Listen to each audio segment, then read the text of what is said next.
తెలంగాణలో సంచలనం సృష్టిస్తున్న phone tapping వ్యవహారంలో తాజాగా మరో కీలక పరిణామం చోటు చేసుకుంది. ఈ కేసులో తనపై నిరాధార ఆరోపణలు చేశారంటూ కేంద్ర మంత్రి బండి సంజయ్కి బీఆర్ఎస్ వర్కింగ్ ప్రెసిడెంట్ మాజీ మంత్రి కేటీఆర్ లీగల్ నోటీసులు పంపారు.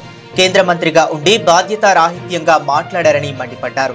ఒక ప్రజా ప్రతినిధిపై ఇలా అసత్య ఆరోపణలు చేయటం ఎంతవరకు సమంజసమని కేటీఆర్ నిలదీశారు. రాజకీయ ఉనికి కోసం ఇలా దిగజారి మాట్లాడటం సరికాదన్నారు. తనకు బండి సంజయ్ వెంటనే క్షమాపణలు చెప్పాలని కేటీఆర్ డిమాండ్ చేశారు. భవిష్యత్తులో అసత్య ఆరోపణలు చేయకుండా ఉండాలని పేర్కొన్నారు.